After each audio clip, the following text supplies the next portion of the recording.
ক্ষমতাচ্যুত হলেন সিরিয়ার প্রেসিডেন্ট বাশার আল আসাদ। দেশ ছেড়ে ব্যক্তিগত উড়োজাহাজে করে অজানা গন্তব্যে পাড়ি জমিয়েছেন তিনি।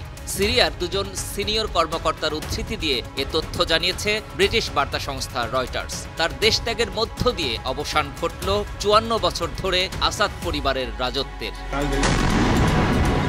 ইসলামপন্থী সশস্ত্র গোষ্ঠী হায়াত তাহরির আল শাম HTS এর হাতেই দীর্ঘ ২ যুগেরও বেশি সময় ধরে ক্ষমতায় থাকা বাশার সরকারের পতন ঘটেছে। তৃতীয় বৃহত্তম শহর হোমস দখলের পর কোনো বাধা ছাড়াই রাজধানী দখলে নেয় বিদ্রোহীরা। হামলার মাস্টারমাইন্ড হিসেবে কাজ করেছেন বর্তমান HTS প্রধান ও জঙ্গি গোষ্ঠী আল কায়েদা ও ইসলামিক স্টেটের সাবেক নেতা আবু মোহাম্মদ আল জোলানি।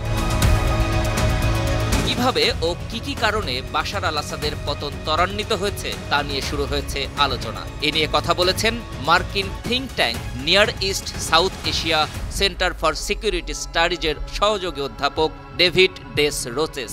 তিনি সিরিয়ার বিদ্রোহীদের দ্রুতগতির হামলার সাফল্যকে সিরিয়ান সেনাবাহিনীর মনোবল ও নেতৃত্বের অভাব বলে উল্লেখ করেছেন।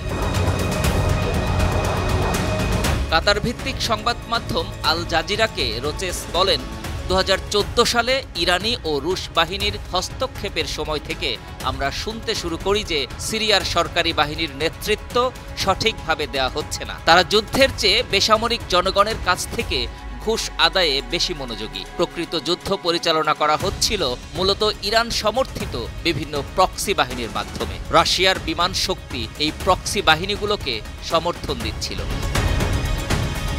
এই বিশ্লেষক আরও বলেন, রাশিয়া বিমান বাহিনীর সমর্থন সরিয়ে নেওয়ার পর ইরান সমর্থিত প্রক্সি বাহিনী যুদ্ধ করতে অক্ষম হয়ে পড়ে। এরপর যুদ্ধ করার জন্য বাকি থাকে কেবল মনোবলহীন, দুর্বল নেতৃত্বাধীন, অপর্যাপ্তভাবে সজ্জিত এবং সম্পূর্ণরূপে দুর্নীতিগ্রস্ত একটি সশস্ত্র বাহিনী। এমন পরিস্থিতিতে মানুষ ঝুঁকি নিতে প্রস্তুত থাকে না। বাশার সরকারের পতনের পেছনে তুরস্কের প্রেসিডেন্ট রিসেপ তাইয়েপ এরদোয়ানের ভূমিকা রয়েছেও বলে বিশ্লেষকদের অনেকে মনে করছেন। গেল শুক্রবার প্রকাশ্যে বিদ্রোহীদের সাফল্য কামনা করে এরদোয়ান বলেন, ইদলিব, হামা, হোমস এবং অবশ্যই লক্ষ্য হল দামেস্কো। বিরোধীদের মার্চ অব্যাহত রয়েছে। আমাদের ইচ্ছা সিরিয়ায় এই অগ্রগতি কোনো দুর্ঘটনা বা বিপর্যয় ছাড়াই চলতে থাকবে।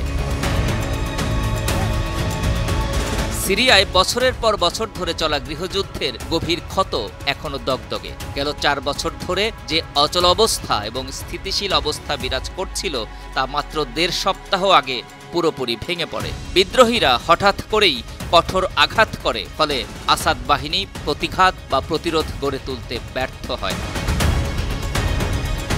১৩ বছর আগে আরব বসন্তের জেরে ইরাক, লিবিয়া, তিউনিশিয়া ও মিশর সহ বেশ কয়েকটি দেশে ক্ষমতার পালাবদল হয়। এর জেরে ওই বছরের মার্চে আসাদ বিরোধী ব্যাপক গণবিক্ষোভের মধ্য দিয়ে সিরিয়াতে অস্থিতিশীলতার শুরু। সেখানে যুক্ত হয় সশস্ত্র একাধিক বিদ্রোহী গোষ্ঠী।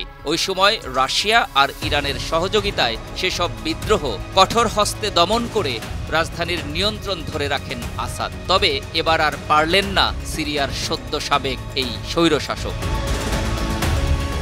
আন্তর্জাতিক ডেস্ক, ৫২ টিভি।